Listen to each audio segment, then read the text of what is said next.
Hey, good afternoon, Proficient and Advanced. This is Mr. Middleton, making an instructional video for our next assignment after our still life. Again, because we're at home and we don't have access to a lot of the stuff, we are emphasizing drawing until we can get back to school. Okay, most definitely.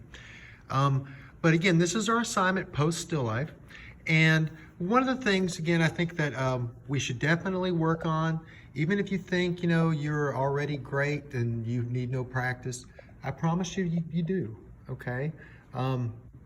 We all do. Mr. Middleton's been drawing for several years, and I still do this all the time. Remember, drawing is a perishable skill. If you don't practice, you will lose it. So what we're gonna do for this week, I believe, we're going to focus on some different objects with different textures and really do some good technical drawing of the objects.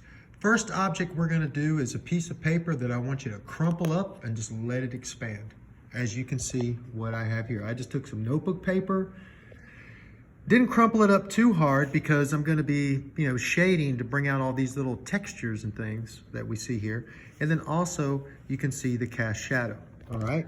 Now, what I did, I put I got my paper like this, and then I went ahead and took a photo. And you can see in frame how big I've got the paper. That's how big you should have your paper in your frame, okay, when you observe it. Or, when you're drawing from it, you have something like this.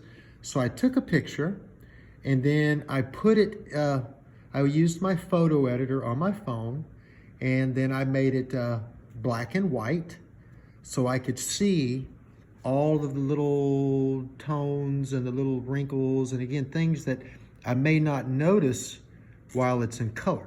When you turn it black and white, you see all of these tones, it seems like a lot more clearly, okay?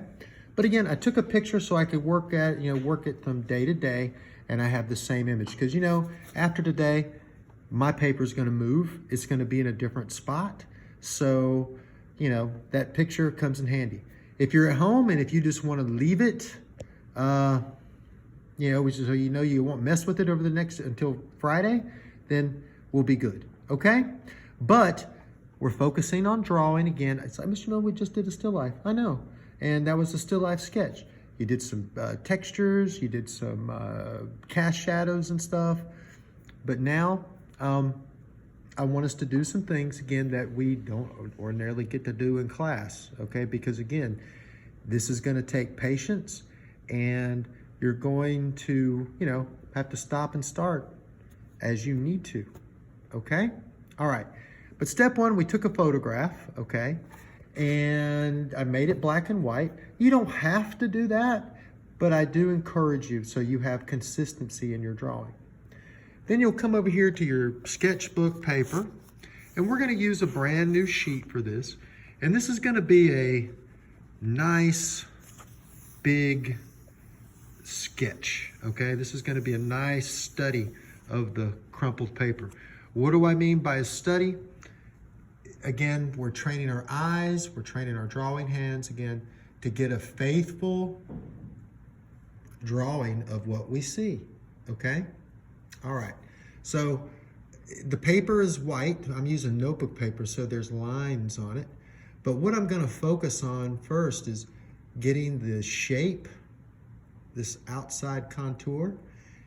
Then I'm gonna lightly come in with some contour lines and show where these wrinkles are, okay? All these little things, these little ripped paper perforations here that you see, okay?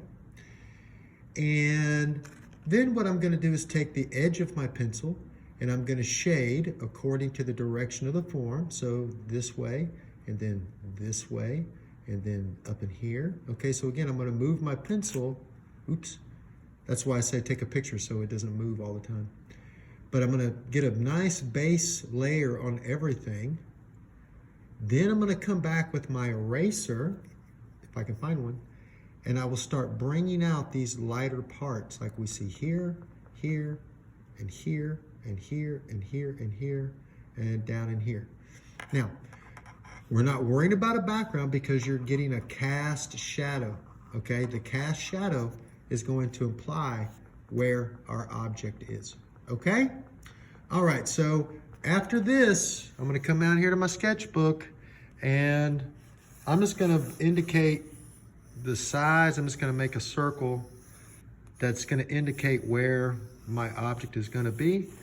And I'm looking at it being at least this big. So then when I have my cast shadow, again, I'll have a nice little drawing when I'm done. So I'll explain more of this in class as we go. I'm not taking anything up today. This is going in Canvas, but this is so you can access the video and you can see what I'm talking about day to day. Okay? All right, guys. Thanks a lot. Have a good day.